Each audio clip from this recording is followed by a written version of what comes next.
I'm back.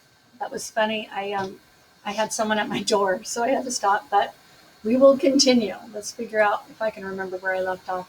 We're in the numerator. We have our initial, the fraction, we're at the exponent. So we need to raise the 1 plus fraction to the exponent. Make sure your cursor's in the right place. And this is a 2-year loan, so it's 12 times 2.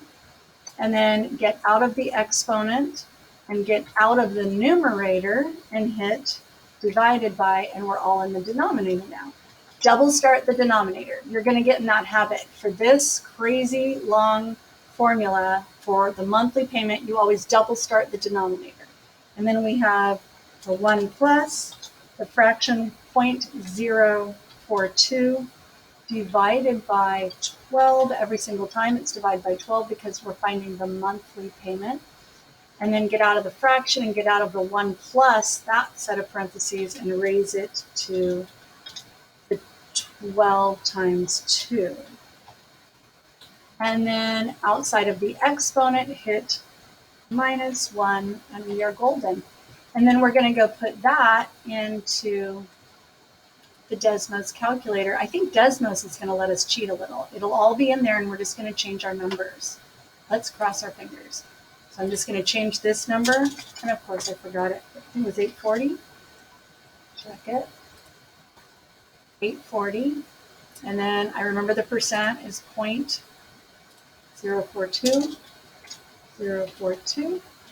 That's 12 months. Again, another 0.042. 2.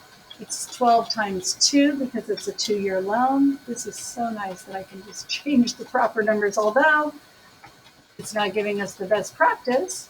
But every time we type it in on the CAMI worksheet, it is giving us practice. So we're good. Did I get all my numbers right? 0.042, over 2 years, 840. Okay. Check it all again. 042, 042, 840. All right, my monthly payment is $36.55. $36.55. Let's type it in.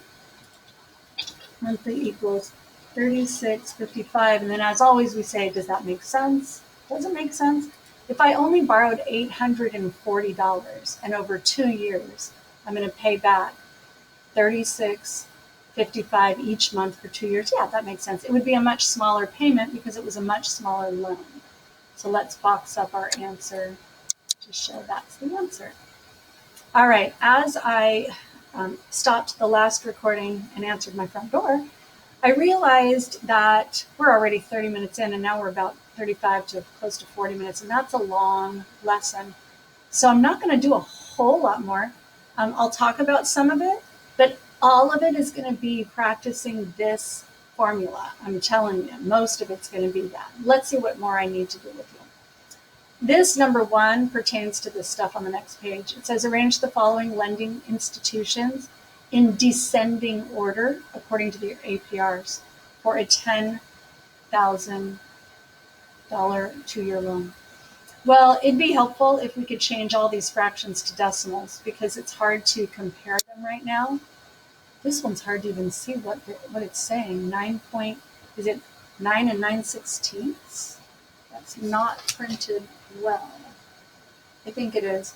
So to change all these fractions to a decimal, you could put it in the calculator. Of course, we know 9.5 is 9.5. But, so we want to compare apples to apples. So if they were all written as decimals, I could compare them much more easily. So this 3/8, if you don't know what that decimal is, you type it into your calculator.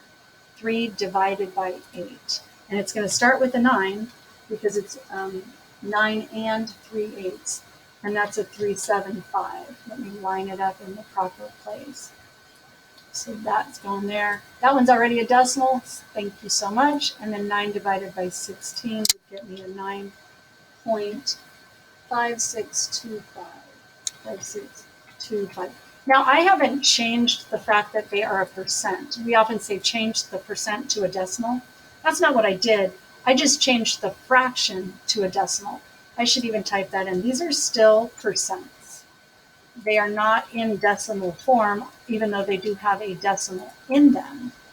They are percents. So when they say arrange in descending order, they mean from the highest to the lowest. So which one of these is the largest?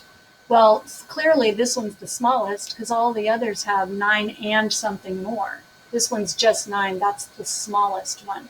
So Timberwolf Square Credit Union will be at the bottom of my list over here. The highest one, let's see, I've got a 0.5. But this one's more. It's 0.5 plus some more stuff, 625.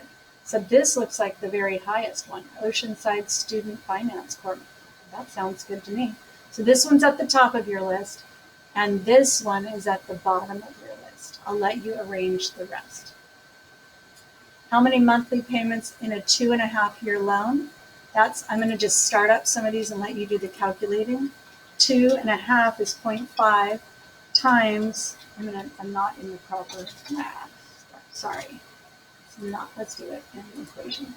So 2.5 times monthly is 12, obviously, and it equals, you do the calculating.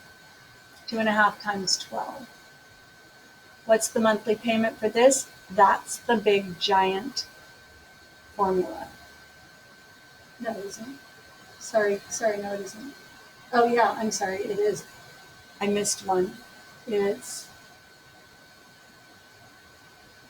Sorry, I'm just checking my work here. Yeah.